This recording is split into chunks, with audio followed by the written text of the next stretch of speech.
नमस्कार दोस्तों, स्वागत है एक नए वीडियो में।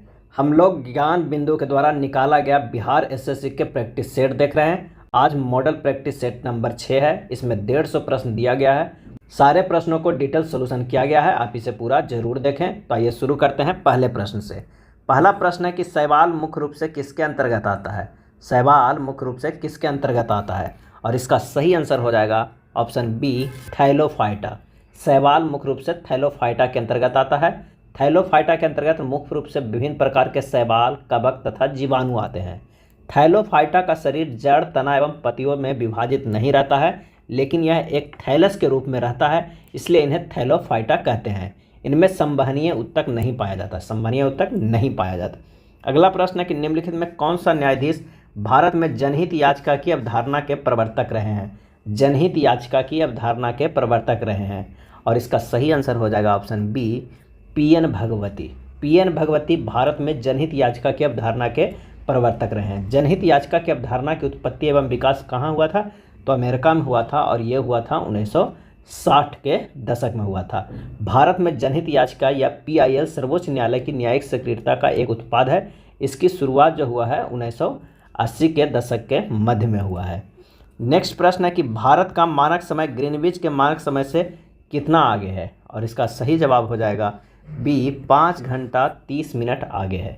भारत के मानक समय ग्रीनविच के मानक समय से 5 घंटा 30 मिनट आगे है। 0 डिग्री देशांतर रेखा यूनाइटेड किंगडम के ग्रीनविच से गुजरती है, जिसे प्रमुख याम्योत्तर रेखा भी कहते हैं। देशांतर रेखाओं को 0 डिग्री देशांतर रेखा के पश्चिम में 180 डिग्री तक तथा पूरब में 180 डिग्री तक विभाजित किया गया है। 180 डिग्री पूरब और 180 डिग्री पश्चिम याम्योत्तर को एक ही रेखा पर स्थित है, जिसे अंतर्राष्ट्रीय तिथि रेखा कहते हैं। और भारत में 82.5 डिग्री पूर्व देशांतर को मानक याम्योत्तर माना गया है। नेक्स्ट प्रश्न है कि ए और बी ऐसी दो अभाज्य संख्याएं हैं, ए ग्रेटर देन बी है और उनका एलसीएम है जो 209 है, तो बी स्क्वायर ए का मान क्या होगा। तो यहाँ पर कह रहा है कि ए और बी दो अभाज्य संख्या, क्या है, अभाज्य संख्या। ए और बी का एलसीएम बराबर क्या हो जाएगा, ए इंटू बी हो जाएगा, और a इंटू बी बराबर कितना दिया हुआ है, तो 209। 209 के 19 गुना 11 लिख सकते हैं, क्योंकि ये दो अभाज्य संख्याओं के बारे में वर्णन है। तो a जो हो जाएगा वो हो जाएगा 19, और b जो हो जाएगा 11, क्योंकि a ग्रेटर देन b लिखा हुआ है। तो बी स्क्वायर माइनस ए बराबर क्या हो जाएगा, 11 के स्क्वायर माइनस 19, तो यहाँ पर जो हो जाएगा 121 माइनस 19 बराबर 102। आंसर हमारा हो जाएगा बी।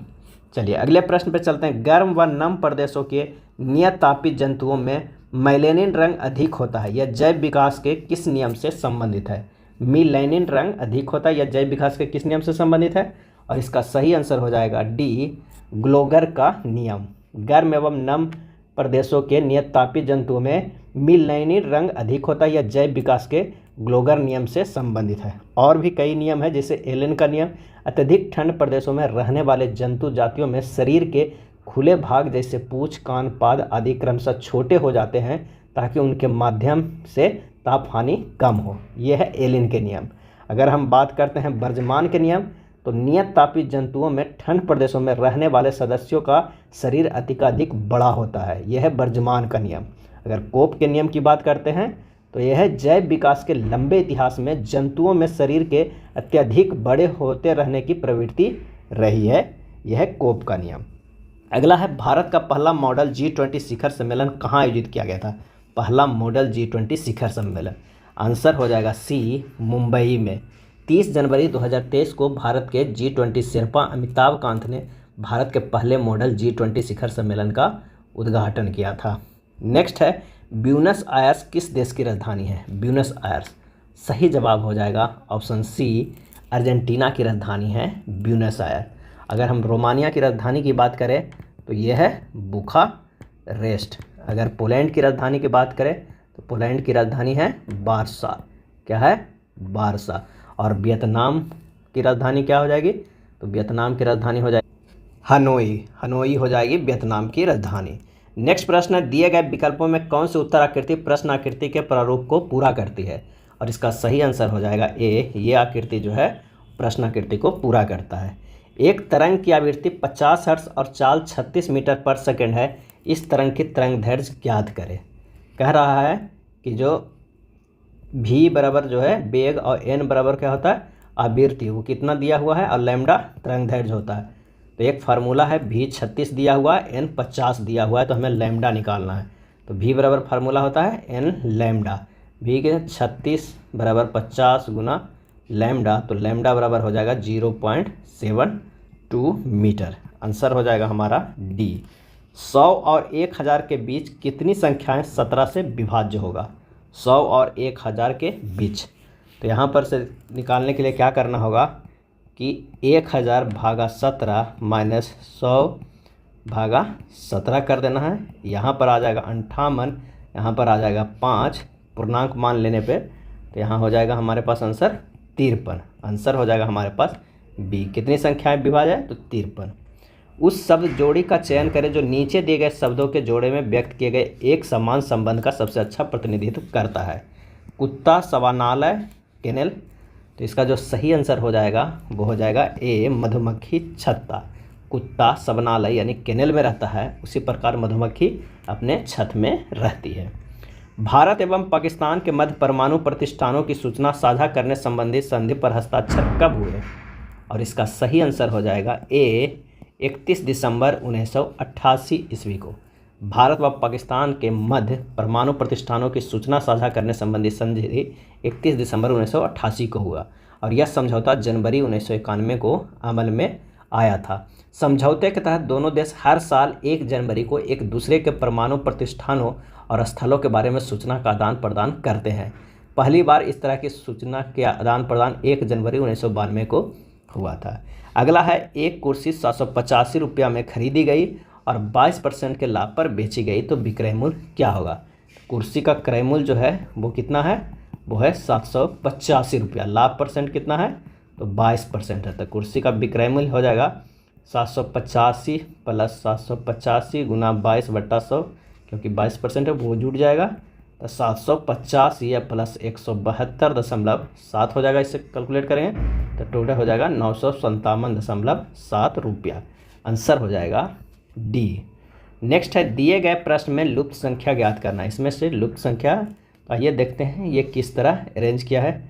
अगर इससे हम लिखते हैं 67 गुना 3 और माइनस कर देते हैं 25 गुना 4, तो हमारे पास निकल कर आ जाएगा 201 माइनस 100 बराबर 101। उसी तरह 55 गुना 3 लिखते हैं और माइनस करते हैं 17 गुना 4, यानी पहला में 3 से गुना करके माइनस कर देना 17 गुना 4 से, तो हमारे पास आ जाता है 97। उसी तरह तीसरा को देख लेते हैं, 45 गुना 3 माइनस 19 गुना 4, हमारे पास निकल के आ जाएगा 135 माइनस 76 इक्वल टू 59 59। आंसर हो जाएगा डी। प्रिज्म से होकर गुजरने के बाद श्वेत प्रकाश विभिन्न वर्णों में विभक्त होता है, इस घटना को कहा जाता है प्रकाश का। सही आंसर जो हो जाएगा सी, वर्ण विक्षेपण। क्या कहा जाता है? वर्ण विक्षेपण।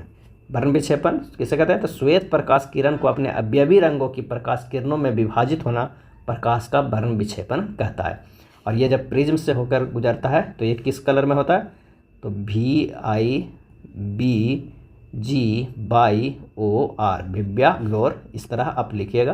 दूसरा शुरुआत में लाल है, ऑरेंज नारंगी, उसके बाद येलो पीला, हरा, नीला, जामुनी और बैंगनी का।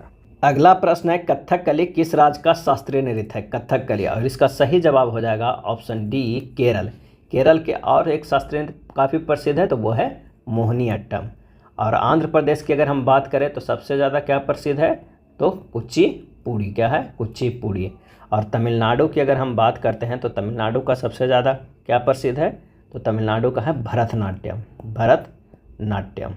नेक्स्ट है, उस विकल्प का चयन करें जो तीसरे नंबर से उसी तरह से संबंधित है जैसे दूसरी संख्या पहले नंबर से संबंधित है। आइए देखते हैं। 11, 143, 23, उसके बाद क्या होगा? अगर 11 गुना हम 13 करते हैं तो 143 आता है। उसी तरह 23 गुना क्या करेंगे? 29 करेंगे, क्योंकि दी गई संख्या को उसी क्रम में अगली अभाज्य संख्या से गुना करने पर ही आ रहा है। तो 23 के अगले अभाज्य कौन सा हो जाएगा? तो 29 तक। 23 गुना 29 करेंगे तो कितना हो जाएगा? 667। आंसर हो जाएगा बी। पृथ्वी की सबसे पतली परत क्या होती है? और इसका आंसर हो जाएगा ऑप्शन ए, परपट्टी। पृथ्वी की सबसे पतली परत परपट्टी है। पृथ्वी की सतह की सबसे ऊपरी परत को परपट्टी कहते हैं। ये सबसे पतली परत होती है। यह महाद्वीपीय संहति में 35 किलोमीटर व समुद्री सतह में केवल 5 किलोमीटर तक है। अगला है महिला फ्रेंच ओपन 2023 का खिताब किसने जीता? महिला फ्रेंच ओपन 2023 का, और इसका सही आंसर हो जाएगा ऑप्शन बी, ईगा स्विएटेक।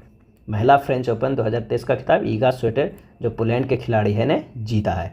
ईगा स्विएटेक ने फ्रेंच ओपन 2023 के फाइनल में कैरोलिना मुचोवा को हराकर अपना चौथा ग्रैंड स्लैम खिताब जीता है।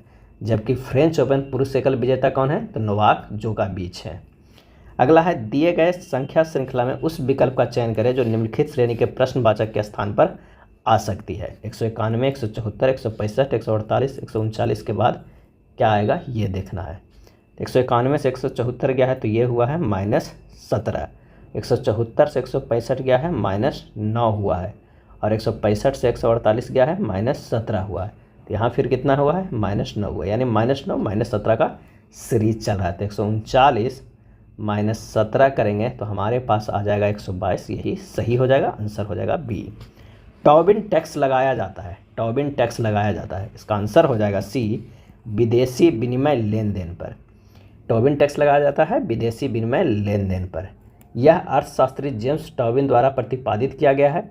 इसके लिए उन्हें नोबेल पुरस्कार से भी सम्मानित किया गया था। उन्होंने सुझाव दिया कि विदेशी मुद्रा के अकस्मात आगमन एवं पलायन को रोकने के उद्देश्य से एक देश की सरकार विदेशी मुद्रा की लेन देन पर कर लागू करे। इसी कर को टोबिन कर कहा गया है। नेक्स्ट है, एक पास के 3 पद दिए गए हैं, एक पास के। तो आइए देखते हैं कि इस तरह के विपरीत कौन सा चिन्ह लगाया गया है। तो सबसे पहले अगर हम हैशटैग है तो पहला दूसरा में कॉमन, तो उसे हम क्लॉकवाइज कर लेते हैं। तो #@ और ये है, और इसमें $डॉलर है और ये परसेंटेज है। तो यहाँ पर हम देख रहे हैं कि जो इसका है विपरीत क्या है, वो है परसेंटेज। आंसर हमारा निकल कर जो आ रहा है वो डी आ रहा है। नेक्स्ट प्रश्न है, किसी पत्थर को किसी भवन की छत के किनारे से गिराया गया। यदि वह 2 मीटर ऊंची खिड़की को 0.1 सेकंड में पार करे तो खिड़की के ऊपरी किनारे से छत कितना ऊपर है? ये कह रहा है खिड़की है जिसकी जो एच है वो है 2 मीटर, और यहाँ पर से ये छत है तो इसकी जो ऊंचाई है वो h' है। अब कह क्या रहा है कि जो प्रारंभिक गति है वो u होगा, और g का मान कितना होगा? 9.8 मीटर पर सेकेंड स्क्वायर। h बराबर 2 मीटर है, और t बराबर दिले है 0.1 सेकेंड है। 2 केस बनेगा। केस 1 में हमें h बराबर ut plus half GT² formula से यूज करके u निकाल लेना। u आएगा 19.51 मीटर पर सेकेंड। उसके बाद पत्थर को छत से खिड़की के ऊपरी किनारे तक गिरना। यहाँ पत्थर का प्रारंभिक गति क्या हो जाएगा? u' बराबर 0, अब v' बराबर u बराबर हो जाएगा 19.51 मीटर पर सेकेंड, पत्थर की जो अंतिम गति है। और ऊंचाई h हाइट बराबर क्या है? वाट, यही निकालना है। g का मान 9.8 मीटर पर सेकेंड रखना है। और दूसरा जो केस ये सब चल रहा है, ये दूसरे केस में चल रहा है, तो यहाँ पर जो हमारा फार्मूला लगेगा वो v² बराबर u² प्लस 2gh लगेगा। यहाँ से h का जो मान निकलेगा वो हो जाएगा 19.4 मीटर लगभग। तो इसका जो आंसर हो जाएगा वो हो जाएगा ए। चलिए अगले प्रश्न पे चलते हैं कि 800 रुपये में 2 वस्तुओं को बेचने पर एक व्यक्ति को 3 वस्तुओं के क्रय मूल्य के बराबर लाभ होता है। तो लाभ प्रतिशत क्या हो जाएगा? तो 2 वस्तुओं का विक्रय मूल्य बराबर 3 वस्तुओं के क्रय मूल्य के बराबर लाभ होता है। तो लाभ परसेंट बराबर होता है 3/2 गुना 100 बराबर हो जाएगा आंसर डी 150 हो जाएगा। अगले प्रश्न पे चलते हैं कि 2 मित्रों की आयु का अनुपात 7:9 है, जबकि 10 वर्ष बाद यह 19:23 हो जाएगा। अब से 7 वर्ष बाद उसकी औसत आयु कितनी होगी? तब माना कि पहला मित्र का आयु कितना है, तो ये है 7x, दूसरा मित्र का 9x। कह रहा है 7x प्लस 10 बटा 9x प्लस 10 बराबर 19/23। इसे सोल्व कीजिएगा, x बराबर आ जाएगा 4। 7 वर्ष बाद पहला मित्र का आयु क्या हो जाएगा? तो 7x प्लस 7 यानी 7 28 प्लस 7 कितना हो जाएगा? 35 वर्ष हो जाएगा। दूसरा मित्र का क्या हो जाएगा? तो 9x प्लस 7 बराबर हो जाएगा 43 वर्ष। 7 वर्ष बाद उनकी औसत आयु पूछ रहा है, तो औसत आयु निकालने के लिए क्या करना होगा, तो जो हमारे पास आया था 35 वर्ष प्लस 43 वर्ष अब बटा 2 बराबर 39 वर्ष। आंसर हमारे पास हो जाएगा डी। उस विकल्प का चयन करो जो दिए गए शब्दों के सही क्रम को प्रतिनिधित्व करता है जैसा कि अंग्रेजी शब्दकोश में दिखाई देता है। तो इसमें होगा पहले काइंड, काइनेटिक और काइनशिप, उसके बाद होगा किचन, क्या हो जाएगा किचन, और लास्ट में जो हमारा होगा कनाइट, क्या हो जाएगा GST नाइट। तो इसका आंसर जो हमारे पास आ जाएगा हो जाएगा ए। विश्व की सबसे चौड़ी जल डमरू मध्य है, विश्व का सबसे चौड़ी जल डमरू मध्य है, और इसका आंसर हो जाएगा सी डेविस। विश्व की सबसे चौड़ी जल डमरू मध्य डेविस जल डमरू मध्य है। डेविस जल डमरू मध्य ग्रीनलैंड एवं बैफिन द्वीप के मध्य है। यह विश्व की सबसे चौड़ी जल संधि भी है। एल्जीज सागर जल डमरू मध्य है जो यूनान एवं योबिया द्वीप के मध्य है। ये भी कई बार प्रश्न पूछा जाता है। और टार्टार जल संधि जो है वो सबसे विशाल जल संधि है। यह रूस एवं सखालिन द्वीप के मध्य स्थित है। और एक है बेरिंग, तो बेरिंग जल संधि आर्कटिक एवं बेरिंग सागर के मध्य है जो अलास्का, अमेरिका एवं रूस को अलग करता है। और जिब्राल्टर जल संधि को भूमध्य सागर की कुंजी भी कहा जाता है। यह यूरोप, स्पेन एवं अफ्रीका, मोरक्को को अलग करता है। साथ में यह भूमध्य सागर और अटलांटिक महासागर को आपस में जोड़ता है। अगला है निम्नलिखित में कौन सा विकल्प तीसरे शब्द समूह से उसी प्रकार संबंधित है जैसे दूसरा शब्द समूह पहले से है। तो PTR से किस तरह लिखा गया है ये हमें ध्यान देना है।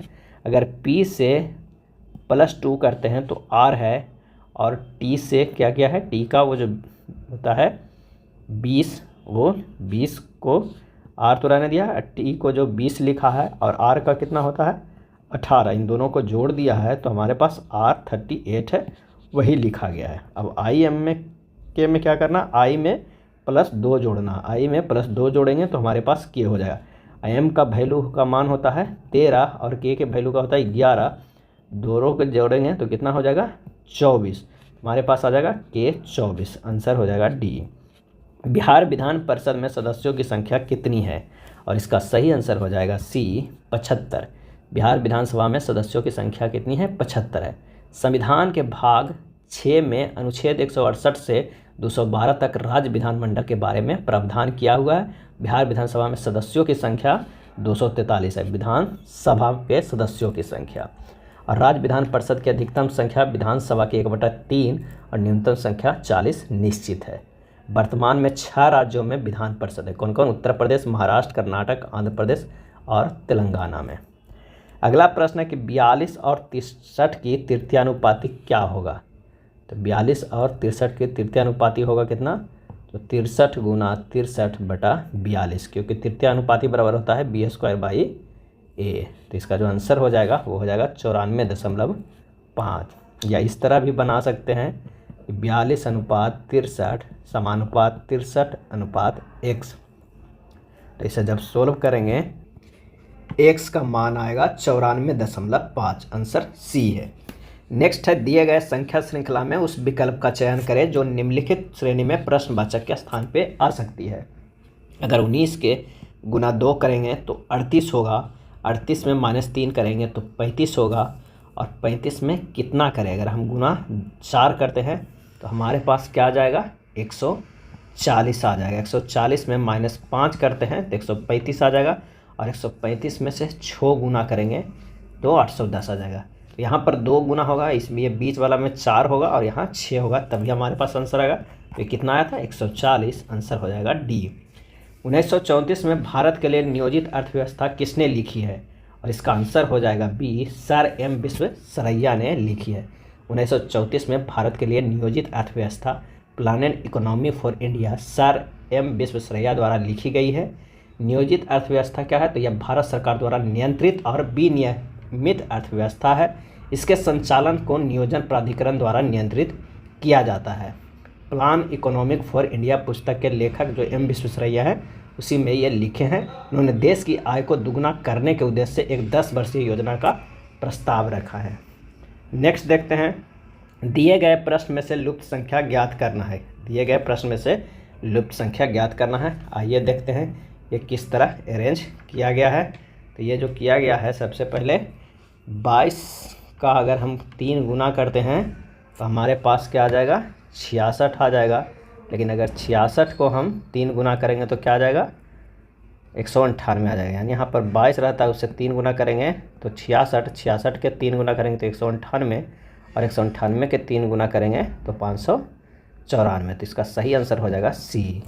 निम्न में से कौन से विकिरण की तरंगदैर्घ्य सबसे कम होती है, कौन से विकिरण के तरंगदैर्घ्य सबसे कम होती है, और इसका आंसर हो जाएगा बी, गामा किरणें। गामा विकिरण को तरंगदैर्घ्य सबसे कम होती है। गामा विकिरण का तरंगदैर्घ्य जो होता है 10⁻⁻14 मीटर से लेके 10⁻−10 मीटर तक होता है। गामा विकिरण का नामकरण रदरफोर्ड ने किया था, और गामा किरण की खोज हेनरी बेकुरल ने किया था तथा इसके प्रकृति की खोज पॉल बिलार्ड ने किया था। नेक्स्ट है, भारत और चीन के बीच पंचशील समझौता कब हस्ताक्षरित हुआ है, और इसका आंसर हो जाएगा सी, 1954 ईस्वी में। यह समझौता भारत के पहले प्रधानमंत्री जवाहरलाल नेहरू एवं चीन के प्रधानमंत्री चाउ एन लाई के बीच हुआ था। पंचशील नीति भारत की विदेश नीति का आधार है। साल 1959 ईस्वी में तिब्बत के निर्वासित सरकार का मुख्यालय धर्मशाला हिमाचल प्रदेश में स्थापित किया गया था, और 22 अक्टूबर 1962 को चीन ने पंचशील की अवहेलना करते हुए भारत पर आक्रमण किया था। कब किया था, तो 22 अक्टूबर 1962 को। लोकप्रिय गोपीनाथ बारदोलई अंतर्राष्ट्रीय हवाई अड्डा कहाँ स्थित है, सही जवाब हो जाएगा ए, गुवाहाटी में स्थित है। लोकप्रिय गोपीनाथ बारदोलई अंतर्राष्ट्रीय हवाई अड्डा गुवाहाटी में स्थित है। किसी भाषा में मैरिन को इस तरह लिखा जाता है, उसी प्रकार ब्यूटी को कैसे लिखा जाएगा। तो आइए देखते हैं मैरिन को किस तरह लिखा है। एम को अगर हम +4 करें और तिरछे करेंगे, M+4 तिरछे, तो ये हो जाएगा Q, और ए को अगर हम +4 करेंगे तो हमारे पास होगा ई। यानी लास्ट से देखना है और +4 करते जाना है। उसी तरह अगर हम बी के +4 करेंगे और हम लास्ट वाला अक्षर देखेंगे तो जो हमारा निकल के आ जाएगा वो क्या निकल के आ जाएगा, तो वो निकल के आ जाएगा एफ़। क्या हो जाएगा, एफ़। और ये हमारा एफ़ एक में चॉइस है, आंसर हो जाएगा सी। सभी आईसीसी खिताब जीतने वाली दुनिया की पहली टीम कौन बनी, और इसका आंसर हो जाएगा सी, ऑस्ट्रेलिया। ऑस्ट्रेलिया सभी आईसीसी खिताब जीतने वाली दुनिया की पहली टीम बन गई है। निम्नलिखित में से किस विकल्प के चिन्हों को बाई के स्थान पर क्रमशः रखने पर दी गई अभिव्यक्ति संतुलित होगी। यहाँ बाई पर क्या रखेंगे कि ये संतुलित हो जाएगा, इसका आंसर हो जाएगा ऑप्शन डी। काफ़ी इजी प्रश्न है, आप इसे रख लीजिएगा। अगला प्रश्न है रेकरिंग का, आइए इसे सोल्व करते हैं। 0.4 और 7 पे सिर्फ रेकरिंग है, इस पर 0.3 पर है, इस पर सिर्फ 9 पे है, और इस पर 8 पे है। अगर इसे लिखना है, शुरुआत से सोल्व करते हैं इसे। 0.47 बार लिखना है तो 47 - 4/90 हो जाएगा, और इसे अगर लिखेंगे तो 503 - 5 बटा कितना हो जाएगा, 990, और इसे लिखेंगे तो 39 - 3/90 होगा, और इसे लिखेंगे तो 8/9 होगा। और ये सभी को जिस तरह इक्वेशन में उसे रख देना है और सोल्व करेंगे तो हमारे पास जो निकल कर आ जाएगा वो आ जाएगा 619/990। यानी इसे लिख सकते हैं कितना, तो डी के फॉर्म में। अगला है, दिए गए विकल्पों में से उस अक्षर समूह का चयन करें जो निम्नलिखित श्रृंखला में प्रश्नवाचक चिन्ह के स्थान पे आ सकता है। तो W से अगर हम 5 करते हैं तो R आता है, और U से कितना घटाएंगे, U से भी -5 करेंगे तो P आएगा, और T से -5 करेंगे तो वो आएगा। यानी सभी से -5 घटाते जाइएगा, तो जो हमारा लास्ट में आएगा वो हो जाएगा CAZ। आंसर हमारे पास आ जाएगा ए। अगला है, पृथ्वी के ध्रुव पर नमन कोण का मान कितना होता है, और इसका सही हो जाएगा ए, 90 डिग्री। पृथ्वी पर ध्रुव पर नमन कोण का मान 90 डिग्री तथा विषुवत रेखा पर कितना होता है, 0 डिग्री। ये होता है विषुवत रेखा पर, विषुवत रेखा पर, और यहाँ पर जो होता है ये ध्रुव पे होता है नमन कोण। भारत के पहले ChatGPT संचालित AI चैटबॉट लेक्सी के किस फिनटेक कंपनी ने लॉन्च किया है, और इसका आंसर हो जाएगा ए, वेलोसिटी ने। भारत के पहले ChatGPT संचालित AI चैटबॉट लेक्सी को वेलोसिटी कंपनी ने लॉन्च किया है।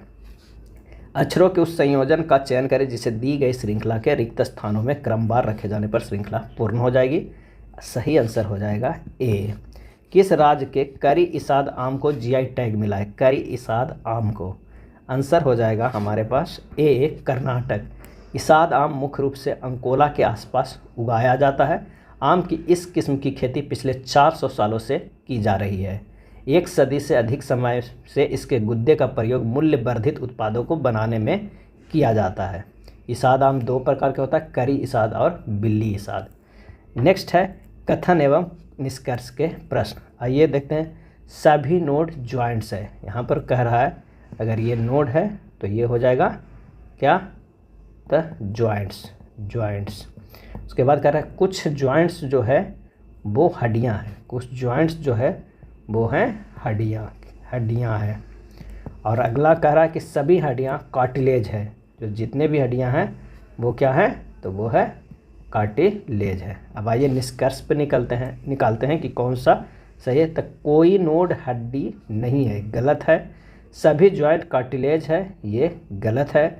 कुछ कार्टिलेज नोड है, ये गलत है। तो आंसर हो जाएगा हमारे पास ए और बी एक कार्य 25 दिनों में कर सकते हैं। बी अकेले 30 दिनों में 66.2/3% कार्य कर सकता है। कितने दिनों में ए अकेले उसी कार्य को 4/15 भाग पूरा कर सकता है? थोड़ा सा प्रश्न को घुमाया है। आइए सबसे पहले देखते हैं 66.2/3% बराबर कितना होगा? 2/3 भाग। बी को कार्य करने में लगा कितना? 30 दिन। तो टोटल कार्य करने में 30 × 3/2 यानी 45 दिन लगेगा बी को। और ए और बी एक कार्य को 25 दिनों में कर सकता है, यानी मिल के इन लोग कितना? 25 में, यानी ए प्लस बी का है 25 और बी का है सीधे 45 दिन। दोनों के एलसीएम लेंगे 225 आएगा। इसका 9 क्षमता, इसका 5 क्षमता है। तो ए के कार्य क्षमता कितना हो गया? तो 9 - 5 = 4 हो जाएगा। ए द्वारा अकेले कार्य कितना? 4/15 भाग को पूरा करने में कितना लगेगा? तो टोटल 225/4 है और उसमें से भी 4/15 भाग को करना है। आंसर हो जाएगा हमारे पास काट पीट के कितना आएगा? 15 दिन। सही जवाब होगा बी। कपिल रजत का भतीजा है, निशा रजत की माँ है, रमेश के 2 बच्चे हैं, रजत और नीलेश है। नीलेश का कपिल से क्या संबंध है? इसका जो आंसर हो जाएगा वो हो जाएगा ए पिता का ब्लड रिलेशन का है। आप इसे सोल्व कर लीजिएगा। नेक्स्ट है विशिष्ट द्वैतवाद के सिद्धांत का प्रतिपादन किनके द्वारा किया गया था? विशिष्ट द्वैतवाद के सिद्धांत का प्रतिपादन किनके द्वारा किया गया था? तो इसका जो सही आंसर हो जाएगा ए रामानुजाचार्य के द्वारा किया गया था। रामानुज 11वीं शताब्दी में तमिलनाडु में पैदा हुए थे। वे विष्णु भक्त अलवार संतों का बहुत प्रभावित थे। कई और भी प्रतिपादक है जैसे माधवाचार्य, ये द्वैतवाद के प्रतिपादक थे। अगर विष्णु स्वामी की हम बात करते हैं, जिनको बल्लवाचार्य भी कहते हैं, तो ये है शुद्ध द्वैतवाद के प्रतिपादक। और एक निम्बकाचार्य हैं, वो द्वैतवाद के लोग प्रतिपादन किए हैं। चलिए अगले प्रश्न पे चलते हैं कि भारतीय नौसेना की प्रथम महिला पायलट सब लेफ्टिनेंट शिवांगी जोशी कहाँ से है? आंसर हो जाएगा बी बिहार से हैं, और वो भी कहाँ से? मुजफ्फरपुर से है। कृष्ण ने अपनी दादी के बेटी के इकलौते भाई को एक बोर्ड गेम खेलते हुए पराजित किया। पराजित व्यक्ति का कृष्ण की माँ से क्या संबंध है? और इसका सही आंसर हो जाएगा ऑप्शन बी पति है। सौर विकिरण मापने से किस मापक यंत्र का प्रयोग किया जाता है? और इसका सही आंसर हो जाएगा ऑप्शन डी पायरोहेलियोमीटर। सौर विकिरण मापने में पायरोहेलियोमीटर का प्रयोग किया जाता है। ऑडोमीटर का प्रयोग किस लिए किया जाता है? तो वाहन द्वारा तय की गई दूरी मापने में। अगर हम ऑडियोमीटर की जो है वो वाहन द्वारा तय की गई दूरी मापने में किया जाता है। और अगर हम बात करते हैं ऑडियोमीटर की, तो ये ध्वनि की तीव्रता मापता है। ऑडियोमीटर जो है वो ध्वनि की तीव्रता मापता है। और मैनोमीटर गैसों के दाब मापने में। बिहार में न्यूनतम महिला साक्षरता दर वाला जिला कौन सा है? आंसर हो जाएगा सी सहरसा सबसे न्यूनतम साक्षरता दर वाला जिला है। एक गांव की जनसंख्या 5% प्रति वर्ष की दर से निरंतर वृद्धि हो रही है। यदि इस गांव में वर्तमान संख्या 18,522 है तो 3 वर्ष पूर्व गांव की जनसंख्या कितनी थी? तो आइए निकालते हैं कि माना कि 3 वर्ष पूर्व गांव की जनसंख्या कितनी थी? तो x थी। x × 1 + 5/100 के पावर क्यूब बराबर 18,522, क्योंकि ये चक्रवृद्धि ब्याज का फार्मूला लग जाएगा। यहाँ से हम x को सोल्व करेंगे, हमारे पास 16,000 आएगा। क्या आ जाएगा? 16,000 आएगा। नेक्स्ट है 6 लड़के A1 से लेके A6 एक वृत्ताकार मेज के परित केंद्र की ओर मुख करके बैठे हैं। A4 A1 के बाएं तीसरा है, A5 A3 A4 के बगल में है, A6 A5 के ठीक बाएं हैं, A6 के बाएं तीसरे स्थान पे कौन बैठा है। यहाँ पर अगर एक सर्किल बना लेंगे और यहाँ पर ये ड्रा करते जाएंगे कि कौन कहाँ पे बैठा हुआ है, जैसा कि प्रश्न में दिया हुआ है। और इस तरह का एक हमारे पास बनकर आ जाएगा और इसके थ्रू हम आंसर को निकालेंगे। तो हमारा आंसर हो जाएगा, वो हो जाएगा B A3। सूची 1 और सूची 2 को सुमिलित करना, एक तरफ पादप हार्मोन है, एक तरफ खोज करता है। आइए देखते हैं कौन कौन लोग खोज किए हैं। तो ऑक्सिन का खोज किसने किए हैं, तो ये किए हैं FW बेंट ने। जिब्रेलिन की खोज किसने किए हैं, तो ये खोज किए हैं T योबूटा व T हायासी ने। एब्सिसिक अम्ल के खोज किसने किए हैं, ल्यू व केर्नर्स ने। और जियाटिन की खोज किए हैं लिथम व सहयोगी ने, लिथम व सहयोगी ने। और इसका सही जवाब हो जाएगा ऑप्शन बी। चोल साम्राज्य में साला भोग किस प्रकार के भूमि को कहा जाता है। सही जवाब हो जाएगा ए, किसी विद्यालय के रख रखाव के लिए दी गई भूमि, किसी विद्यालय के रख रखाव के लिए दी गई भूमि। एक मोटरसाइकिल 25 किलोमीटर पर आवर की गति से 50 किलोमीटर की दूरी तय करती है। अगले 50 किलोमीटर की यात्रा के लिए मोटरसाइकिल की गति ज्ञात करें ताकि पूरी यात्रा की औसत गति 30 किलोमीटर पर आवर हो। माना अगले 50 किलोमीटर की यात्रा मोटरसाइकिल के लिए चाल कितना हो जाएगा, तो x किलोमीटर पर घंटा। जब दूरी बराबर हो तो औसत चाल बराबर हो जाता 2 × 25 × x बटा 25 प्लस x। और औसत चाल कितना दिया हुआ है, 30 दिया हुआ है। सोल्व करके x का मान लाएंगे 37.5 किलोमीटर पर घंटा। तो हमारे पास जो आंसर आ जाएगा हो जाएगा बी। दिए गए आकृति श्रृंखला का अगला क्रम क्या हो जाएगा, आंसर हो जाएगा सी। वायु का वेग संबंधित है, वायु का वेग संबंधित है, सही जवाब हो जाएगा ए, दाब प्रवणता से। वायु का वेग दाब प्रवणता से संबंधित है। दाब प्रवणता के कारण चक्रवात एवं प्रति चक्रवात उत्पन्न होते हैं। भारत में क्वीन अनानास का सर्वाधिक उत्पादन करने वाला राज्य कौन सा है, आंसर हो जाएगा सी, त्रिपुरा है। भारत में क्वीन अनानास का सर्वाधिक उत्पादन त्रिपुरा में होता है। क्वीन अनानास अनानास की सबसे बेहतरीन किस्मों में से एक है। क्वीन अनानास त्रिपुरा का राज्य फल भी है। अलग शब्द का चयन कीजिए इनमें से, आंसर हो जाएगा ए, मशीन। टेलीविज़न, गीजर और कंप्यूटर सभी मशीन के प्रकार हैं। बलवंत राय मेहता समिति ने किस प्रकार के पंचायत राज की संरचना की सिफारिश की थी। सही जवाब हो जाएगा ऑप्शन बी, त्रिस्तरीय। क्या है, तो त्रिस्तरीय। बलवंत राय मेहता समिति का गठन जो हुआ था वो कब हुआ था, तो जनवरी 1957 में। भारत सरकार के सामुदायिक विकास कार्यक्रम 1952 तथा राष्ट्रीय विस्तार सेवा 1953 द्वारा किए गए कार्यों की जांच और उनके बेहतर ढंग से कार्य करने के लिए उपाय सुझाने के लिए किया गया था। और ये नवंबर 1957 में वो रिपोर्ट सौंपे थे। विश्व सामाजिक न्याय दिवस प्रतिवर्ष कब मनाया जाता है, और इसका सही जवाब हो जाएगा ए, 20 फरवरी को मनाया जाता है विश्व सामाजिक न्याय दिवस, वर्ल्ड डे सोशल जस्टिस। यदि सफ़ेद को नीला, नीले को लाल, लाल को पीला, पीले को हरा, हरे को काला, काले को बैगनी और बैगनी को नारंगी कहा जाए तो मनुष्य का रक्त का रंग क्या होगा। सही जवाब हो जाएगा ए, पीला हो जाएगा, क्योंकि कहा गया है लाल को पीला। नेक्स्ट प्रश्न है कि मस्तिष्क में कम ऑक्सीजन की आपूर्ति के कारण क्या होता है, और इसका सही आंसर हो जाएगा ऑप्शन ए, मस्तिष्क हाइपोक्सिया। हाइपोक्सिया वह स्थिति है जिसमें शरीर या शरीर के अंग को उत्तक स्तर पर पर्याप्त ऑक्सीजन नहीं मिल पाती है। यदि x का 44% 11 हो तो x का मान क्या होगा। आइए इसे सोल्व करते हैं कि x का 44/100 यानी x का 44/100 इक्वल टू 11। तो x बराबर होगा 11 × 100/44। आंसर हमारे पास आ जाएगा B 25। Z/X W और V एक सोफे पर उत्तर की ओर मुख करके बैठे हैं।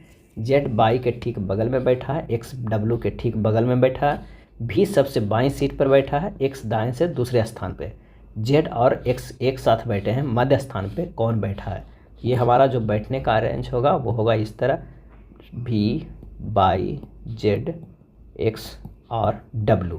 तो हमारे पास आंसर है मध्य में कौन बैठा हुआ है, तो वो बैठा हुआ है Z, आंसर ए हो जाएगा। विश्व ओजोन दिवस कब मनाया जाता है। विश्व ओजोन दिवस, सही जवाब हो जाएगा ए, 16 सितंबर को मनाया जाता है। ओजोन क्षरण को रोकने के उद्देश्य से मॉन्ट्रियल प्रोटोकॉल 16 सितंबर 1987 को पारित हुआ था। इसी दिन से मनाया जाता है। ओजोन परत समताप मंडल में पाया जाता है। नेक्स्ट है सत्यम उत्तर की ओर चलना शुरू करता है। किधर? तो उत्तर की ओर चलना शुरू करता है। 70 मीटर चलने के बाद वह बाएं मुड़ता है और 35 मीटर सीधे चलता है। कहाँ चलता है? 35 मीटर सीधे चलता है और ये 70 मीटर चला था। फिर वह बाएं मुड़ता है और 30 मीटर चलता है। कितने? 30 मीटर चलता है। पुनः वह बाएं मुड़ता है और 35 मीटर की दूरी तय करता है। पुनः मिलता है और 35 मीटर की दूरी तय करता है। वह आरंभिक बिंदु से कितनी दूरी और किस दिशा में है? तो ये 30 हो गया और ये 70 था, तो ये 40 हो गया, यानी 40 मीटर जो हो जाएगा वो उत्तर की ओर। तो आंसर जो हमारे पास हो जाएगा वो होगा डी। नेक्स्ट प्रश्न है कि किस विटामिन की कमी के कारण किलोसिस रोग होता है? और इसका सही आंसर हो जाएगा option A, vitamin B2। Vitamin B2 के कारण किलोसिस रोग होता है। विटामिन B2 की कमी से मुंह के कोन फट जाते हैं, जिसे किलोसिस कहते हैं। यह पनीर, अंडा, ईस्ट, हरी पत्तियां, जिंगर, मांस, दूध इत्यादि में मिलता है। सहकारिता क्षेत्र के विकास के महत्वपूर्ण उद्देश्य क्या है? और इसका आंसर हो जाएगा डी, आर्थिक शक्ति के केंद्रीकरण को रोकना। सही है। उत्पादक संसाधनों के स्वामित्व का व्यापक बिखराव, ये भी सही है। विकास कार्यक्रम में लोगों का सक्रिय रूप में शामिल होना, ये भी सही है। आंसर हो जाएगा डी, उपयुक्त में सभी। नेक्स्ट प्रश्न है उस विकल्प का चयन करें जो दिए गए शब्दों को सही क्रम का प्रतिनिधित्व करता है, जैसा कि वह एक अंग्रेजी शब्दकोश में दिखाई देता है। इसका जो सही आंसर हो जाएगा वो हो जाएगा बी, 4, 3, 2, 1, 5। किसी मूलधन पर 10% की दर 6 माह का साधारण ब्याज 100 रुपया है, तो मूलधन क्या होगा? समय जो है वो कितना है? 6 माह है, यानी 6/12 कर देंगे तो हाफ वर्ष के हो जाएगा। साधारण जो ब्याज है वो दिया हुआ है कितना? 100 दिया हुआ है। तो मूलधन बराबर हो जाएगा 100 गुना 100 बटा हाफ गुना 10 बराबर ये 2000 हो जाएगा। आंसर हमारा हो जाएगा बी। अगले प्रश्न पे चलते हैं कि लुप्त संख्या बताना है इनमें से। तो चलिए देखते हैं। 3 आप +5 करेंगे, 3 आप +5 करेंगे 8 होगा, और 8 के स्क्वायर करेंगे तो 64 होगा। 5 और 4 9 होगा, 9 के स्क्वायर करेंगे तो 81 हो जाएगा। 4 2 6 है, 6 के स्क्वायर करते हैं 36 होता है। 6 4 10 है, 10 के स्क्वायर करेंगे तो हमारे पास 100 आ जाएगा। आंसर जो है वो सी। आधुनिक आवर्त नियम के अनुसार तत्वों के गुण आवर्त फलन होते हैं उनके। सही आंसर हो जाएगा बी, परमाणु संख्याओं के। आधुनिक आवर्त नियम के अनुसार तत्वों के गुण उनके परमाणु संख्याओं के आवर्त फलन होते हैं। आधुनिक आवर्त नियम के आधार पर मेंडलीव की आवर्त सारणी को 1913 में संशोधित कर दिया गया था और ये मोसले के द्वारा किया गया था। केंद्र सरकार की नीति आयोग का नया सीईओ किसे नियुक्त किया है? केंद्र सरकार ने नीति आयोग का नया सीईओ किसे नियुक्त किया है? सही आंसर हो जाएगा ए, BBR सुब्रमण्यम को। सुब्रमण्यम ने पहले जम्मू और कश्मीर के मुख्य सचिव के रूप में कार्य किए थे। उस शब्द युग्म का चयन कीजिए जो ठीक उसी संबंध का निरूपण करता है। तो क्षैतिज ऊर्ध्वाधर क्या होगा? आंसर हो जाएगा बी, आर्द्र और शुष्क होगा। जिस प्रकार क्षैतिज का उल्टा ऊर्ध्वाधर होता है, उसी प्रकार आर्द्र का उल्टा शुष्क होता है। चलिए अगले प्रश्न पे चलते हैं। दी गई आकृति में कितने आयत हैं? इसमें से आयत काउंट करना है कि कितने हैं। सही जवाब हो जाएगा ऑप्शन बी, 33 है। छत्रक शैलें पाई जाती है। छत्रक शैलें, आंसर हो जाएगा ऑप्शन ए, रेगिस्तान में। छत्रक शैलें रेगिस्तान में पाई जाती है। छत्रक शैल पवन द्वारा निर्मित अपरदनात्मक स्थलाकृति है। मरुस्थलीय भाग में यदि कठोर शैल के रूप में ऊपरी आवरण के नीचे कोमल शैल लम्बता रूप में मिलती है, तो उस पर पवन के अपघर्षण के प्रभाव से छाता या छतरी के प्रकार के स्थल रूप का निर्माण होता है, जिसे छत्रक शैल कहते हैं। अगले प्रश्न पे चलते हैं कि 63,800 को ए और बी के बीच 4:7 के अनुपात में विभाजित किया जाना है। बी द्वारा प्राप्त हिस्सा कितना है?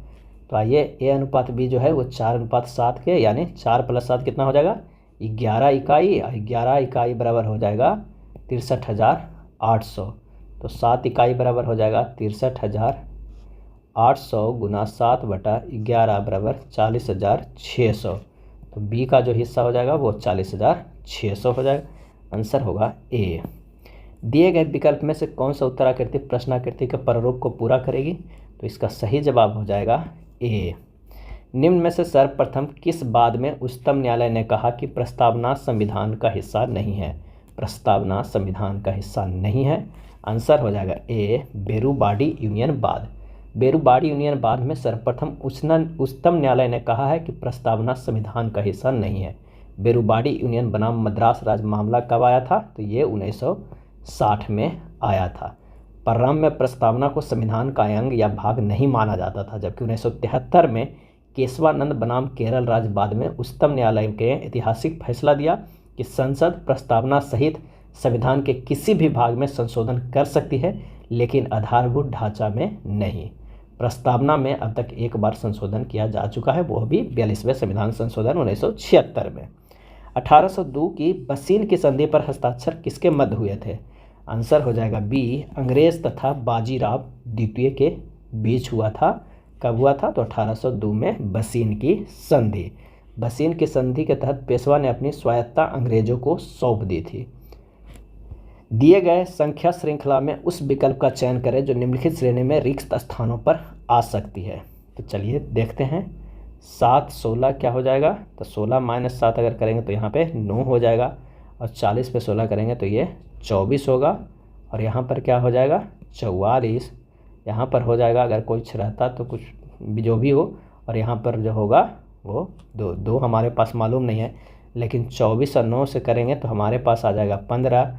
24 44 तो 20, तो यहाँ 15 होना चाहिए 25। तो 25 अगर होने तो 44 में अगर हम 25 जोड़ेंगे तो क्या हो जाएगा? 69 होगा। यहाँ पर 69 आएगा। 84 में 69 जोड़ेंगे तो कितना आ जाएगा? 153। हमारे पास आंसर हो जाएगा 153। इस तरह आप 3 पार्ट में आपको निकालना है, तभी हमारे पास आंसर आएगा। इंटरनेशनल मदर लैंग्वेज अवार्ड से सम्मानित होने वाले पहले भारतीय कौन बने? सही जवाब हो जाएगा डी, डॉक्टर महेंद्र कुमार मिश्रा। दिए गए विकल्प में कौन सी उत्तराकृति प्रश्न आकृति के प्रारूप को पूरा करती है? तो आंसर हो जाएगा ए, बी, डोर इस स्वामी अयंगर खाली स्थान बजाते हैं। बी, डोर इस स्वामी अयंगर खाली स्थान बजाते हैं। आंसर हो जाएगा बी, बीना बजाते हैं। क्या बजाते हैं? तो बीना बजाते हैं। बांसुरी कौन कौन लोग बजाते हैं? तो पन्नालाल घोष, हरिप्रसाद चौरसिया, विजय राघव राव और प्रकाश बढेरा। अगर हम सितार की बात करें तो मुश्ताक अली खां, पंडित रविशंकर, विलायत खां, मणिलाल नाग, जया बिस्वास इत्यादि जो है वो सितार बजाते हैं। और सरोद की बात करें तो ब्रिज नारायण, उस्ताद अलाउद्दीन खां, चंदन रॉय, अशोक कुमार रॉय इत्यादि। किस रेलवे जोन ने शहीदों के नाम पर ट्रेनों के इंजनों का नामकरण किया है? आंसर हो जाएगा बी, उत्तर रेलवे। भारतीय रेलवे के उत्तर रेलवे ने जोन में शहीदों की श्रद्धांजलि देते हुए अपने डीजल इंजनों के नाम शहीदों के नाम पे रखे हैं। अगला है, दिए गए प्रश्न में लुप्त संख्या ज्ञात करना है, इनमें से कौन है?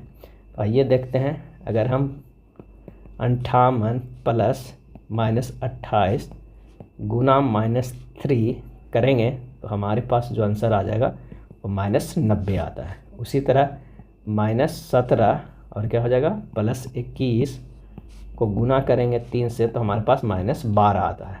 तो -8 + -7 को हम गुना करेंगे कितने से? -3 से। यहाँ भी सेकेंड वाला भी -3 से, तो जो हमारे पास आंसर आ जाएगा वो आ जाएगा 45। क्या आ जाएगा? 45। Answer B. सप्त क्रांति की अवधारणा को प्रतिपादित किया था किसने? और इसका आंसर हो जाएगा ए, राम मनोहर लोहिया के द्वारा किया गया था सप्त क्रांति की अवधारणा। राम मनोहर लोहिया का जन्म जो हुआ था 23 मार्च 1910 को अकबरपुर उत्तर प्रदेश में हुआ था। लोहिया ने ऐसी 5 प्रकार की असमानताओं को चिन्हित किया जिन्हें एक साथ लड़ने की आवश्यकता थी। 5 तरह के। नेक्स्ट है, यदि ए का 20% बराबर बी है तो बी का 20 का b% किसके बराबर है? यदि ए का 20% बी है तो 20 का b% किसके बराबर होगा? चलिए आइए इसे सोल्व करते हैं। तो सबसे पहले क्या करना है कि a × 20/100 बराबर b, यानी जो b हमारे पास आ जाएगा 0.2a।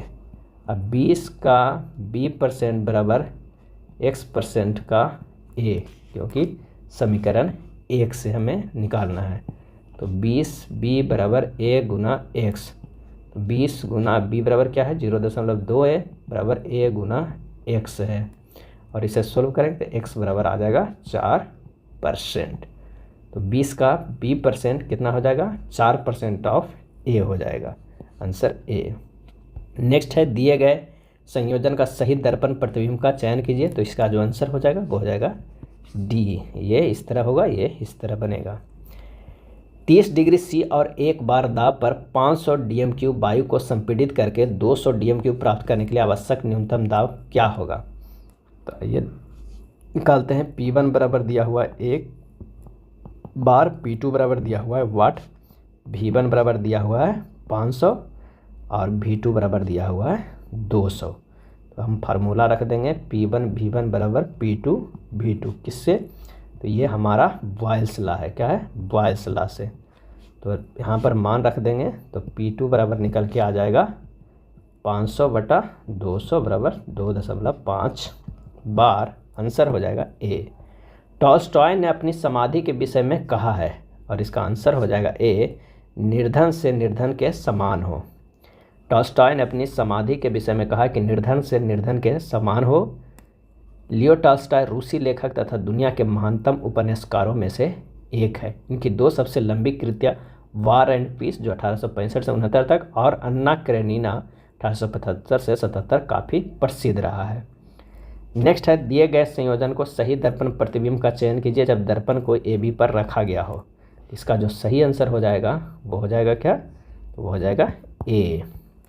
अगला है उत्तर भारत में भक्ति आंदोलन का आरंभ किस संत ने किया था, और इसका सही आंसर हो जाएगा ऑप्शन बी, रामानंद ने शुरू किया था। भक्ति आंदोलन मध्यकालीन हिंदू धार्मिक आंदोलन है। भक्ति आंदोलन की शुरुआत दक्षिण भारत में हलवार एवं नैनार संतों द्वारा किया गया था। रामानंद पहले संत थे जिन्होंने हिंदी में उपदेश दिए थे। इनके 12 शिष्य थे, जिसमें प्रमुख थे रैदास, चर्मकार, सेन, नाई, कबीर, जुलाहा और धन्ना जो है वो जाट थे। मार्च 2023 में उत्तर अटलांटिक संधि संगठन नाटो का 31वां सदस्य देश कौन सा बना, और इसका सही आंसर हो जाएगा ऑप्शन डी, फिनलैंड। कौन सा देश बना, फिनलैंड। फिनलैंड रूस से 1300 किलोमीटर से अधिक की लंबी सीमा साझा करता है। किसी भाषा में जैकेट को इस तरह लिखा जाता है, उसी भाषा में ब्लेजर को क्या लिखा जाएगा। तो आइए देखते हैं कि जैकेट से इस तरह कैसे लिखा है। तो J से +3 करके M लाया गया है, A से +4 करेंगे तो E है, C से +5 करेंगे तो H है। यानी पहले +3 +4 +5 +6 +7 +8 तक गया है। उसी तरह ब्लेजर को कर दीजिए, तो B से +3 कीजिएगा तो हमारे पास जो आंसर आ जाएगा वो हो जाएगा E, और L से +4 करेंगे तो P आ जाएगा। यानी आंसर जो हमारे पास निकल के आएगा A। पंचायती राज सम्मिलित किया गया है, और इसका सही जवाब है बी, राज्य सूची में। पंचायती राज को राज्य सूची में सम्मिलित किया गया है, जिसका अधिकार है राज्य सरकार ही कानून बना सकता है इस पर। 8,000 पर 35% की छूट और समान राशि पर 20% और 15% की 2 क्रमिक छूटों के बीच का अंतर क्या होगा। आइए देखते हैं क्या हो जाएगा। तो पहली छूट प्रतिशत जो है वो 35% और 2 क्रमांक है 20 और 15। तो उसको एकल में बना लेते हैं 20 और 15 को। तो 20 + 15 - 20 × 15/100 एक फार्मूला होता है। तो ये हो जाएगा 32% की छूट, और उसमें क्या था 35% की छूट। तो 35 - 32 करके निकाल लेंगे। तो दोनों क्रमिक छूटों के बीच के अंतर 8,000 × 35 - 32% हमारे पास आ जाएगा 3%, यानी 8,000 × 3/100 बराबर हमारे पास आएगा 240। आंसर ए हो जाएगा।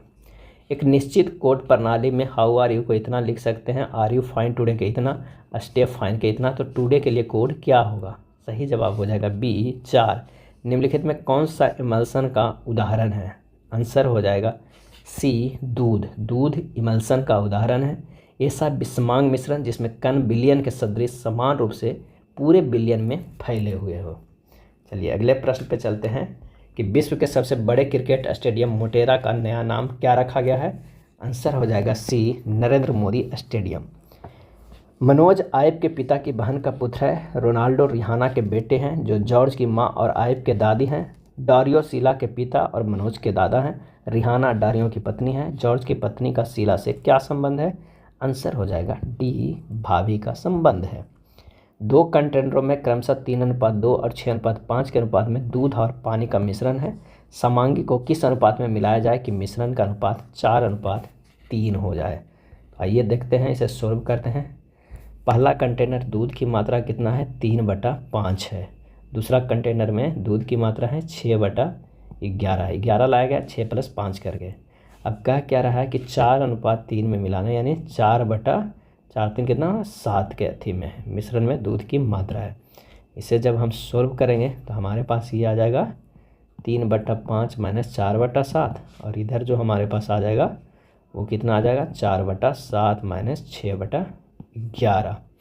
जब इसे हम सोल्व करेंगे तो हमारे पास आ जाएगा इन दोनों के अनुपात में, तो हो जाएगा 44 - 42/77 अनुपात 21 - 20/35। फाइनली आंसर आएगा 10:11, आंसर सी। उस विकल्प आकृति का चयन करें जो दी गई आकृति में उसके भाग के रूप में सन्निहित है, घूर्णन की अनुमति नहीं है, आंसर हो जाएगा ए। क्या हो जाएगा ए। नेक्स्ट प्रश्न है 108 नंबर का। चलिए आइए देखते हैं। एक फार्मूला दिया हुआ है केमिस्ट्री का, उसका IUPAC नाम दिया गया है, तो इसे करते हैं। तो नाम है 3 मेथिल और उसके बाद क्या हो जाएगा 2 ब्यूटोन, क्या हो जाएगा 2 ब्यूटोनोन। आंसर है 3 मेथिल 2 ब्यूटोनोन। कौन सा ऑप्शन, तो ये है बी। चलिए अगले प्रश्न पे चलते हैं। एक गोलाकार गुब्बारे में जैसे ही हवा भरा जाती है उसकी त्रिज्या 7 सेंटीमीटर से बढ़कर 14 सेंटीमीटर हो जाती है। दोनों परिस्थितियों में गुब्बारे का आयतन का अनुपात क्या होगा, ये निकालना है। तो एक बार R1 = 7 है, R2 = 14 है। अब दोनों परिस्थितियों में गुब्बारे का आयतन का अनुपात क्या होगा, तो आयतन का फार्मूला होता है 4/3 πr1Q, एक होगा 4/3 πr2Q। एक में 7 रख देना है और एक में 14 रख देना है, तो हमारे पास अनुपात आएगा 1:8। सही जवाब होगा सी। निम्नलिखित अभिव्यक्ति में किन चिन्हों को आपस में बदलने पर दी गई अभिव्यक्ति सटीक होगी, तो इसका सही आंसर हो जाएगा ए। निम्नलिखित अम्लों में से किसका उपयोग बेकिंग पाउडर के निर्माण में करते हैं, सही जवाब हो जाएगा ऑप्शन सी टार्टरिक अम्ल को। जब बेकिंग सोडा को जल या कार्बन डाइऑक्साइड की उपस्थिति में टार्टरिक अम्ल जैसे हल्के अम्ल के साथ मिलाया जाता है तो उसमें बेकिंग पाउडर प्राप्त होता है। चुनाव आयोग ने निम्नलिखित में से किस दल से राष्ट्रीय दल का दर्जा वापस ले लिया है, आंसर हो जाएगा तो हो जाएगा कौन कौन, अखिल भारतीय तृणमूल कांग्रेस, भारतीय कम्युनिस्ट पार्टी और राष्ट्रवादी कांग्रेस पार्टी, इन तीनों को आंसर हो जाएगा डी। उस अक्षर समूह का चयन करें जो भिन्न है इनमें से, तो इसका सही आंसर हो जाएगा सी। सी को छोड़कर अन्य सभी का पहला अक्षर तीसरा को एवं दूसरा अक्षर चौथा के विपरीत है। पराजीनी गाय जो रोजी के दूध में मिलाने वाला प्रोटीन है, पराजीनी गाय रोजी के दूध में मिलाने वाला प्रोटीन है, आंसर हो जाएगा ए मानव अल्फा लैक्टा एल्बुमिन, मानव अल्फा लैक्टा एल्बुमिन। निम्नलिखित में कौन सा एक उपनिवेशवाद के उदय का अत्यधिक उपयुक्त कारण है, सही जवाब हो जाएगा ए औद्योगिक विकास। औद्योगिक विकास उपनिवेशवाद के उदय का अत्यधिक उपयुक्त कारण है। उपनिवेशवाद से तात्पर्य है किसी शक्तिशाली देश द्वारा किसी दूसरे देश पर आर्थिक और राजनीतिक प्रभुत्व को स्थापित करना तथा वहां के संसाधनों को दोहन अपने हित में करना। उपनिवेशवाद की शुरुआत हुआ था कब, तो 1453 में कस्तूनतुनिया के पतन के बाद पुर्तगाल और स्पेन द्वारा भौगोलिक खोज की नीति के साथ। अगला है -2 + 4 -6 + 8 -10 + 12 प्लस खाली स्थान प्लस 100 का योग ज्ञात कीजिए। तो इसका जो सही आंसर हो जाएगा वो हो जाएगा कितने 50 पदों तक हमें ज्ञात करना है। तो हो जाएगा कितना, अब इससे करते हैं -2 + 4 क्या हो जाएगा 2 हो जाएगा, -6 + 2 हो जाएगा +2 हो जाएगा, यानी +2 + 2 करके कितना 25 पद हो जाएगा। तो 2 × 25 यानी 50, आंसर हमारे पास आ जाएगा ए। असंगत शब्द का चयन कीजिए। असंगत इसमें से कौन है, तो हो जाएगा बी बुदबुदाना। बुदबुदाना को छोड़कर अन्य सभी उच्च स्वर और तेज आवाज़ वाला है। 1878 के वर्नाकुलर प्रेस एक्ट के तहत भारतीय भाषा के समाचार पत्रों का दमन किसके आलोचना की वजह से हुआ था, तो इसका आंसर हो जाएगा सी 1876-77 के अकाल पीड़ितों के प्रति अंग्रेज अधिकारियों के अमानवीय दृष्टिकोण। एक पाइप 18 घंटे में एक टैंक भर सकता है, कितने समय में पहले पाइप की 1/3 काल कुशलता पर चलने वाला दूसरा पाइप उस टैंक को भर देगा जिसकी धारिता पहले टैंक की तुलना में 50% अधिक है। तो माना कि पहला पाइप की कार्य क्षमता कितना है 3 है, तो कुल कार्य क्षमता कितना होगा 3 गुना समय कितना 18 यानी 54। तो नया कार्य क्या हो जाएगा 54 × 50/3 100 इक्वल टू 27 क्योंकि 50%। तो नया पाइप की कार्य क्षमता 3 गुना 1/3 बराबर 1। तो टैंक को पूरा करने में लगा समय 27/1 बराबर 27 दिन। सही जवाब हो जाएगा, सॉरी 27 दिन यहाँ हमने घंटा में करा है तो 27 घंटा आंसर हो जाएगा डी। चलिए अगले प्रश्न पे चलते हैं।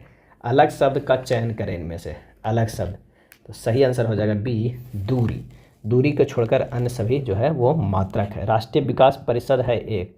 सही जवाब है डी, गैर संवैधानिक संस्था है जिसकी गठन जो हुआ है वो कब हुआ है, तो 6 अगस्त 1952 ईस्वी को राष्ट्रीय विकास परिषद का गठन हुआ।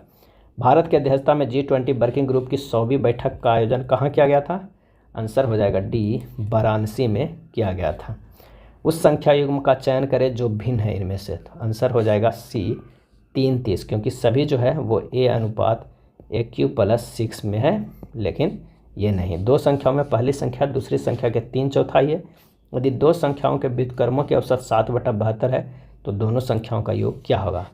तो माना कि दूसरी संख्या जो है वो 4x है, पहली संख्या 4x गुना 3/4 बराबर 3x। दो संख्याओं का व्युत्क्रमों का औसत 7/72 है। योग हो जाएगा कितना, योग हो जाएगा 7/72 गुना 2। 7/72 गुना 2, हमारे पास जो आंसर निकल के आ जाएगा वो क्या होगा, 7/36। अब इसे फिर से सोल्व करेंगे। 1/3x प्लस 1/4x बराबर क्या हो जाएगा, 7/36। तो हमारे पास निकल के आ जाएगा x बराबर 3। तो दोनों संख्याओं का योग क्या है, 3x प्लस 4x 7 है, तो 7 गुना 3 बराबर 21। आंसर हो जाएगा ए। उस विकल्प आकृति का चयन करें जो दी गई आकृति में उसके भाग के रूप में सन्निहित यानी घूर्णन की अनुमति नहीं है। आंसर हो जाएगा सी। निम्न में कौन सी प्रशांत महासागर की गर्म जलधारा नहीं है, गर्म जलधारा। आंसर हो जाएगा डी, हम्बोल्ट की जलधारा, हम्बोल्ट की जलधारा। क्यूराइल, कैलिफोर्निया, हम्बोल्ट या अंटार्कटिका, ये सभी जलधारा ठंडी जलधारा है। और क्यूरेशिया, अलास्का, सुशीमा, पूर्वी ऑस्ट्रेलिया, एल नीनो, यह सभी गर्म जलधारा है। हाल ही में किस देश ने रतन टाटा को अपने सर्वोच्च नागरिक सम्मान से सम्मानित किया है। आंसर हो जाएगा सी, ऑस्ट्रेलिया ने सम्मानित किया है ऑर्डर ऑफ ऑस्ट्रेलिया से। उस संख्या का चयन करें जो बाकियों से भिन्न है। आइए देखते हैं, बाकियों से इनमें से भिन्न है, तो सही जवाब हो जाएगा कौन सा, तो सी, 24। 24 को छोड़कर अन्य सभी जो है एक पूर्ण घन है। क्या है, ये 2 के क्यू है, ये 5 के क्यू है, और ये 7 के शायद क्यू है। इसी तरह सभी क्यू है, लेकिन 24 जो है किसी का क्यू नहीं है। विश्व बैंक, जिसे अंतर्राष्ट्रीय पुनर्निर्माण और विकास बैंक के नाम से जाना जाता है, कहाँ अवस्थित है। आंसर हो जाएगा डी, वाशिंगटन डीसी में। ब्रेटन वुड्स सम्मेलन के निर्णयानुसार इसकी स्थापना दिसंबर 1945 में हुआ था। अगला है, एक घनाभ की लंबाई, चौड़ाई और गहराई का योग इतना सेंटीमीटर है और इसका विकर्ण इतना है, तो इसका कुल पृष्ठीय क्षेत्रफल कितना होगा। एल, बी, एच ये सब लंबाई, चौड़ाई, ऊंचाई है, और L plus B plus H बराबर 23 दिया हुआ है। विकर्ण कितना दिया हुआ है, तो विकर्ण दिया हुआ है 5√7 हो, तो √L² plus B² plus H² बराबर हो जाता है 5√7, यानी विकर्ण हो जाता है। जब इसे आप सोल्व करिएगा तो हमारे पास जो आंसर आ जाएगा वो थोड़ा लंबा आएगा, और इसका सही जवाब हो जाएगा 354। आंसर बी हो जाएगा। घनाभ की कुल पृष्ठीय क्षेत्रफल बराबर होता है 2 गुना LB plus BH plus HL। Next है, दिए गए श्रृंखला में प्रश्नवाचक चिन्ह के स्थान पर क्या होगा। आंसर हो जाएगा ए। नेक्स्ट है, स्टेनलेस स्टील में आयरन को किनके साथ मिश्रित किया जाता है। आंसर हो जाएगा ए, Na तथा Cr। स्टेनलेस स्टील में आयरन को Na तथा Cr के साथ मिश्रित किया जाता है। महात्मा गांधी कब भारतीय राष्ट्रीय कांग्रेस के अध्यक्ष बने थे, तो आंसर हो जाएगा सी, 1924 में। और ये अधिवेशन कहाँ हुआ था, तो ये हुआ था बेलगांव, कर्नाटक में हुआ था। किसी समबाहु त्रिभुज की एक भुजा 12 सेंटीमीटर है तो उसका क्षेत्रफल क्या होगा, क्या होगा ये बताना है। किसी समबाहु त्रिभुज की एक भुजा 12 सेंटीमीटर है तो उसका क्षेत्रफल क्या होगा। तो 36 दिया हुआ है, समबाहु त्रिभुज की एक भुजा जो है वो कितना है 12। क्षेत्रफल बराबर क्या होगा, √3/4 गुना 12 के स्क्वायर, √3/4 गुना 12 बराबर 36√3 हो जाएगा। आंसर हो जाएगा 36√3।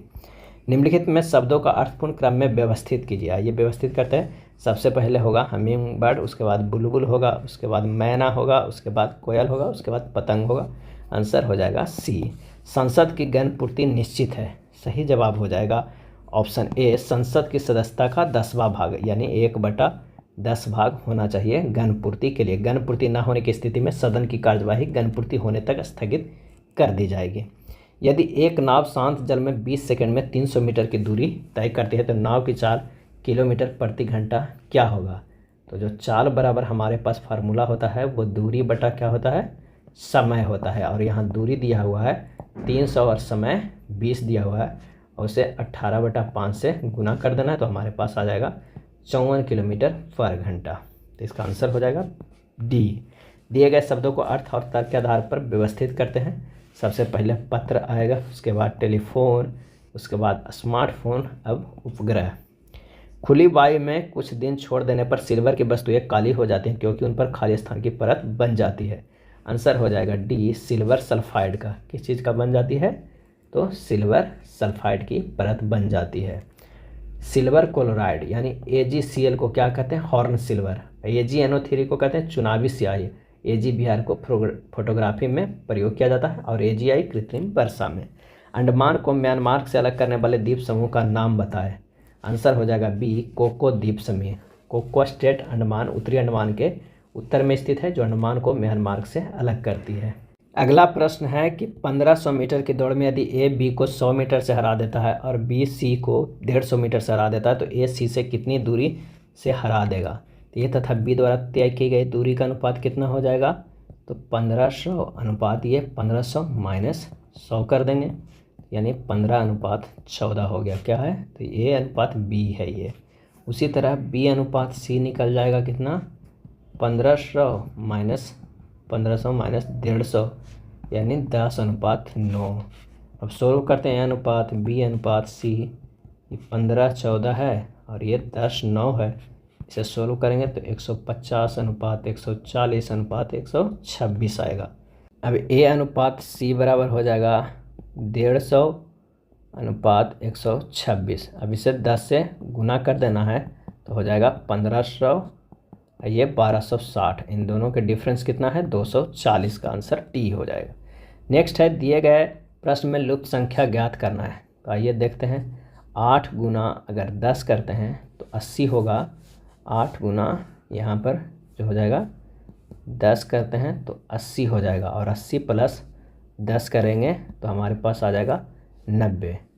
उसी तरह 3 गुना क्या करेंगे? 10 करेंगे। 3 गुना 10 करेंगे तो ये हमारे पास आ जाएगा 30 और 30 प्लस 10 करेंगे तो हमारे पास आ जाएगा यहाँ पे 40। आंसर हो जाएगा डी। यूकैरियोटिक सेल में प्लाज्मा झिल्ली किससे बनी होती है? आंसर हो जाएगा ऑप्शन सी, फॉस्फोलिपोप्रोटीन के बनी होती है। भारतीय राजनीति में 1947 के बाद किस महिला ने सर्वाधिक योगदान दिया है? 1947 के बाद, और इसका सही जवाब हो जाएगा ऑप्शन ए, अरुणा आसिफ अली ने। भारतीय राजनीति में 1947 के बाद अरुणा आसिफ अली ने सर्वाधिक योगदान दिया।